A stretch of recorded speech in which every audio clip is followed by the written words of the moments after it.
And if I'm to also give you an understanding of the composition of the products that are sold in the country, the food products, there are, out of the, let's say if you take 100 items on any shelf in any retail business, it's only about 30% of those items that can be produced without any raw material getting imported.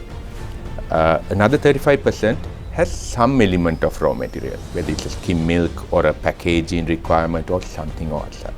And another 35% is totally imported. That is the composition.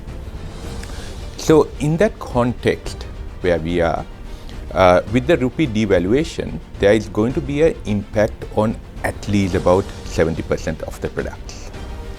A little indication that we have got up to now talking to the different manufacturers that their cost has gone up by at least about 20 to 30% due to this factor.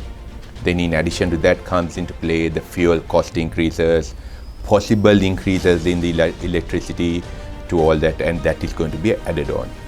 So if we were trading at about or going at about a 20% inflation, that increases are going to have a significant impact on the total inflation of the country. But if you look at what has happened in some of the other countries like Zimbabwe, the Latin American countries which have had so-called hyperinflation, they considered hyperinflation at an inflation rate of about 40 plus.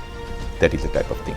And the type of consumer behavior that happened in those countries were things like panic buying.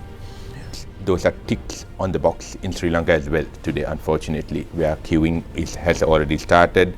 And since the last time the devaluation happened 2 weeks ago, we also see some kind of panic buying where consumers are also buying and stocking up a bit of items that they can stock up, and you get a feeling that they are bracing for a high inflation type of a situation.